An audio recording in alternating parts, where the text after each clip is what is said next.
Vamos falar agora da impessoalidade. Qualquer dúvida é só falar.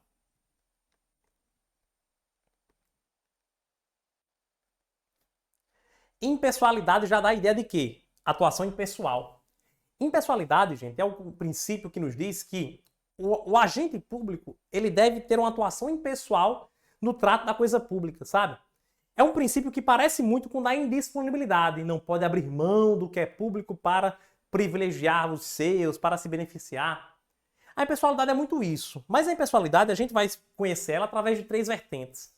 Existem 3 vertentes da impessoalidade que você precisa conhecê-las. E com isso você vai responder qualquer questão de prova sobre o tema. A impessoalidade, gente, ela compreende o quê? Compreende a neutralidade,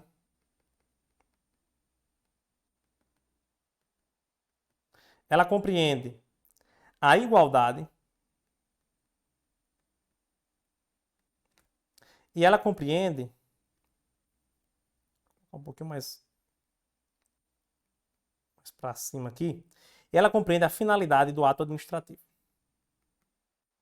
Seguinte, primeiro, neutralidade. Gente, a neutralidade é o subprincípio aqui, é o item, é o ponto da igualdade, da impessoalidade, que nos diz que o agente público ele deve ter uma atuação neutra no trato da coisa pública, no exercício da função pública. Um ponto muito forte da neutralidade, gente, é a imputação volitiva. Vou falar para você o que é.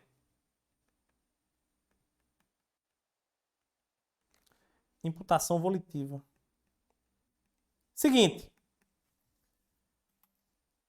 Quando Milena vai ser servidora do INSS. Milena vai ser servidora do INSS. Quando Milena estiver atuando, passar no concurso do INSS e estiver atuando como servidora pública federal no INSS, os atos que Milena praticar, gente, no exercício do cargo, esses atos não são imputados a Milena. Eles são imputados a quem, professor? Ao INSS, que é o ente que ela faz parte. Então percebam, chegou um aposentado lá, coitado, sofrido, já tinha tido um requerimento negado umas 10 vezes. Aí ele chegou lá, foi lá ter atendimento com Milena.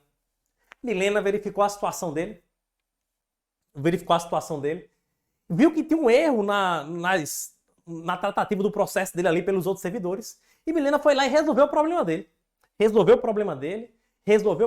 E conseguiu conceder a ele a aposentadoria. Aí o velhinho vai sair de lá dizendo, meu Deus, Milena, você é uma santa, você conseguiu resolver o meu problema, Deus te abençoe. Aí o que é que a Milena vai dizer? Não fui eu que resolvi o seu problema. Foi quem? Foi o INSS, foi a administração pública. Por quê?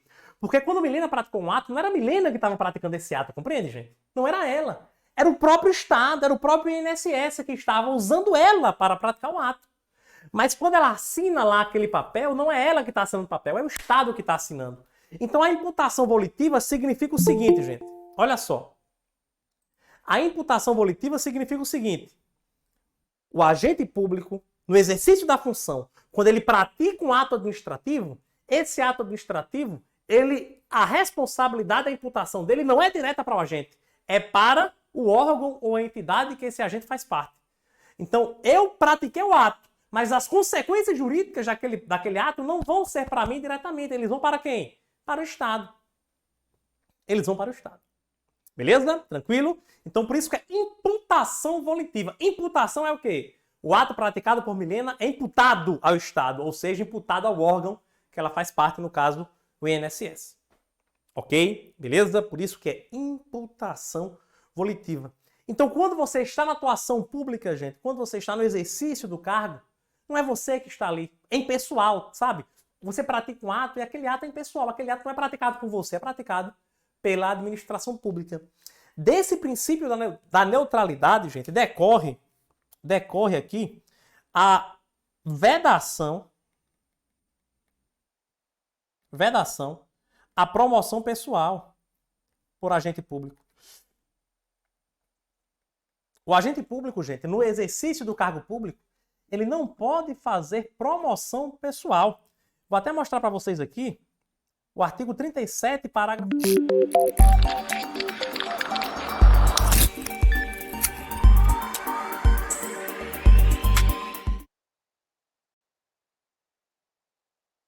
apareceu a vinheta do TEC. Eu apertei o botão número 3. Aqui já está programado, mas enfim. Percebam aqui, parágrafo 1º do artigo 37. A publicidade dos atos, programas, obras, serviços e campanhas dos órgãos públicos deverá ter caráter educativo, informativo ou de orientação social. Dela não podendo constar nomes, símbolos ou imagens que caracterizem promoção pessoal de autoridades ou servidores públicos. Então, todo tipo, gente, de atos, programas, obras, serviços, campanhas, tudo que é feito com dinheiro público deve ter caráter apenas educativo, informativo ou de orientação social. Não pode constar nomes, símbolos ou imagens. Eu já vi várias questões de prova do seguinte sentido, gente. Ó, vou colocar vocês para mais perto de mim. Eu já vi várias questões de prova do seguinte sentido. Um prefeito de determinado município, ele foi lá promover uma obra, foi fazer uma obra lá, o município foi fazer uma obra, foi construir uma ponte. E aí, do lado dessa ponte que está sendo construída, ele colocou um outdoor, e colocou um outdoor com a foto do prefeito e a seguinte mensagem: essa ponte foi o prefeito fulano que está dando de presente para vocês. Porra, não pode, isso é promoção pessoal. É utilizar uma obra pública para fazer uma promoção pessoal. Tá bom? Um caso que acontece muito no interior, muito. Você já deve ter ouvido falar um fato desse. O prefeito manda pintar as escolas municipais da cor do partido dele. Olha só que doideira. O partido dele tem a cor cinza. Vamos botar uma cor bem neutra aqui para ninguém se doer. O partido dele tem a cor cinza. Aí o que é que ele faz? Ele vai lá, manda pintar todas as escolas de cinza. Não tem nada a ver com a cor do município, com a cor das bandeiras do município. Cor cinza. Por quê? Para ser a cor do partido dele. Isso é o quê? Promoção pessoal. Não pode. Beleza? Tranquilo? Então, é a nossa proibição aqui da Constituição. Essa vedação, galera, essa vedação para a promoção pessoal é exemplo da neutralidade. Olha a Elisângela dizendo que na cidade dela já aconteceu muito. Pois é, rapaz. Pois é. Gente, beleza. Essa é a neutralidade, imputação volitiva. Os atos praticados não trazem responsabilidade para você. Só para a gente fechar esse ponto, outro exemplo dessa neutralidade é o seguinte, até um benefício até mesmo para o agente público, tá? Quando você pratica um ato no exercício da sua função e esse ato ele vem a causar dano em alguém, você não tem responsabilidade primária, direta, sobre esse dano. Não, o dano é para o Estado. A responsabilidade é para o Estado. Então, vamos supor que você, no exercício da sua função, gerou dano a alguém. Você causou dano a um terceiro. Esse terceiro vai entrar com ação judicial contra o Estado. Contra o Estado. E esse Estado, ele pode, a depender do caso, entrar com ação judicial contra você para cobrar esse prejuízo. A gente vai trabalhar isso bem direitinho lá no tema de responsabilidade civil do Estado. A última aula para quem é de Pernambuco. Vai ser em agosto essa aula, em agosto. Responsabilidade civil do Estado. Tá bom? Beleza? Ok. Pessoal, é o seguinte, olha só. Neutralidade, show de bola. Vamos falar aqui da impessoalidade. A impessoalidade, pessoal, ela também tem como um dos subtópicos aqui, uma das vertentes, a igualdade. A igualdade, ela, a priori, é simples, vai dizer que o administrador público, o gestor, o agente, no exercício da função, deve tratar todo mundo de maneira igual. Então, por exemplo, a Elisângela, quando for professora concursada lá de Pernambuco, ela não pode dar prioridade a algumas pessoas em detrimento de outras. Não. Ela vai tratar todo mundo da mesma forma. Trata todos os alunos da mesma forma, todos os colegas da mesma forma. Essa é a regra, essa é a ideia.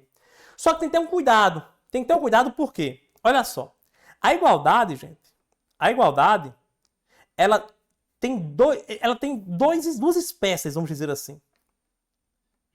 Igualdade. Existem duas espécies de igualdade. Existe a igualdade, gente, que nós chamamos de igualdade formal. E existe a igualdade material. A igualdade formal, galera, é aquela igualdade em que o Estado trataria todo mundo da mesma forma geral mesmo.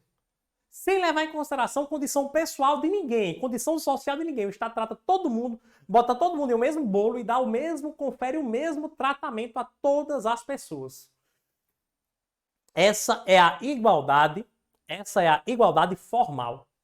Todo mundo é tratado da mesma forma. Só que a nossa Constituição Federal, gente, ela não prioriza, ela não busca uma igualdade meramente formal, não. A nossa Constituição não quer isso. O que a nossa Constituição quer e busca é uma igualdade material. Essa igualdade material, ela pode ser chamada também de isonomia, tá? Isonomia. E aqui, gente, essa igualdade material é o seguinte, olha só. O Estado, ele deve tratar os iguais de maneira igual e os desiguais de maneira desigual, à medida de suas desigualdades. Pegaram a ideia? Já ouviram essa frase em algum lugar, né? O Estado trata os iguais de maneira igual e os desiguais de maneira desigual, à medida de suas desigualdades. O que é que isso significa, professor?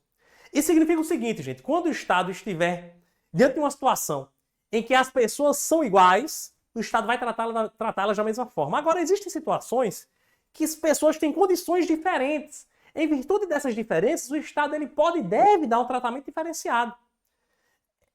Esse princípio aqui, pessoal, essa vertente, ela é base para os programas de assistencialismo do governo, por exemplo. Bolsa Família, que agora mudou o nome, Auxílio Brasil, né? As cotas em concurso público, cota em universidade pública. Idade diferente para aposentadoria entre homens e mulheres. São pessoas diferentes, a gente dá um tratamento diferenciado. O idoso ele tem condições, tem preferências, ele pode andar de ônibus sem pagar passagem. Tem prioridade, por exemplo, em estacionamento, existem vagas especiais para idosos, para pessoas com deficiências. Isso é isonomia. Isso é isonomia. Tudo bem? Eu vejo que são pessoas que a diferença entre elas é tão grande que se a gente for tratá-las da mesma forma, a gente vai causar injustiça. A gente vai causar injustiça. Então, para a gente manter e buscar, galera, um termozinho que também é usado em prova, justiça social. Para a gente buscar uma justiça social, a gente pega essas pessoas que são tão diferentes e a gente vai fazer uma adaptação nessa igualdade. Dar um tratamento diferenciado para elas, para que a gente busque a justiça nesse tratamento. Beleza? Então isso daqui é isonomia. Isso daqui é isonomia. Tá? Princípio constitucional aí decorrente da impessoalidade. Ficou claro, né? Ficou claro. Diferença, por exemplo, de aposentadoria diferente para homem e mulher. Por quê? Professor, por quê? Eu nunca entendi por que mulher se aposenta mais cedo. Ora, por quê? Porque culturalmente, no nosso país, tradicionalmente, a mulher, além de trabalhar fora, trabalha em casa também. É uma coisa que a gente quer que mude, sim, quer que mude. A tendência é buscar pela mudança, mas culturalmente a realidade que é posta é essa. Então ela merece se aposentar um pouco mais cedo. Beleza? São essas. Auxílio, por exemplo, na época da pandemia do Covid, a gente teve auxílio emergencial. Eu não recebi auxílio emergencial. Muitas pessoas receberam. Milhões de pessoas receberam. Mas eu não recebi. Teve gente que recebeu e teve gente que não recebeu. Por quê? Que tratamento diferente é esse? Ora, a isonomia. O Estado pegou pessoas em situações diferentes. Por exemplo, fulaninho estava precisando, desempregado. Então ele não tinha o que comer. Eu dei a ele um auxílio, uma ajuda a ele. Mas Bruno é servidor público. Bruno pode até ter passado por um momento difícil, ter ficado sem muita aula para dar, beleza. Mas passar fome ele não teve perigo de passar não, porque ele tem um salário dele todo mês garantido, porque é servidor público. Então Bruno não merece auxílio emergencial, mas essa outra pessoa merece. Então, o tratamento diferenciado. Isso é isonomia, tá bom? Ok, virando a chave, finalidade. Finalidade, gente. Todo ato administrativo, ele tem uma finalidade geral e uma finalidade específica para obedecer. Uma finalidade geral e uma finalidade específica para obedecer. Todo ato administrativo tem sua finalidade geral e sua finalidade específica. Qual é a finalidade geral de todo e qualquer ato administrativo, professor? Todo e qualquer ato administrativo tem como finalidade geral alcançar o interesse público. Gente, muito cuidado, tá? Interesse público, a gente vai falar sobre isso até o final das nossas vidas. Até você lá com 80, 90, 100, 200 anos lá, bem perto de morrer, você vai estar escutando minha voz. Interesse público, interesse público, interesse público. Por quê?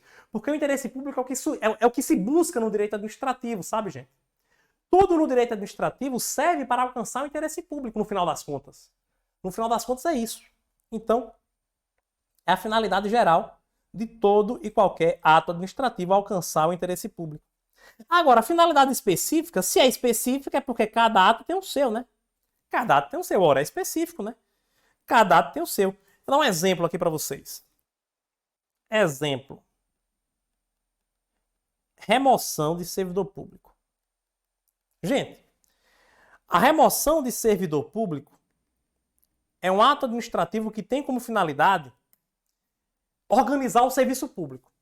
Organizar. Vamos supor que aqui no estado da Paraíba, o cara que é servidor público estadual aqui na Paraíba, e aí eu tenho em um órgão aqui na sede do estado, eu tenho 10 servidores na área de TI. Mas lá em uma cidade no sertão do estado, eu não tenho nenhum servidor na área de TI e lá está precisando. Então o que é que o órgão pode fazer? Ora, se eu tenho 10 de uma pessoa, eu posso pegar pelo menos um ou dois daqui e colocar lá no sertão porque lá está precisando, lá não tem nenhum. Então a gente pega um daqui, coloca lá para organizar, deixar o serviço mais distribuído, sabe? Mais organizado, as atividades mais distribuídas. Mas o que é que acontece na prática? Vamos lá. O que é que pode acontecer aqui legalmente? Qual a situação que violaria esse princípio? O chefe, a autoridade, tem uma briga, tem uma rixa pessoal com o servidor. É um desafeto pessoal. Surgiu a primeira oportunidade, ele pegou esse servidor aqui de uma pessoa e jogou lá pro sertão. Colocou em uma cidade lá do sertão que o servidor não queria ir de jeito nenhum. Veja, a finalidade da remoção é para organizar o serviço público. Nesse exemplo que eu falei para você, a remoção, ela obedeceu à sua finalidade específica, sim ou não? Ela realmente foi feita para organizar o serviço público, nesse último exemplo? De jeito nenhum.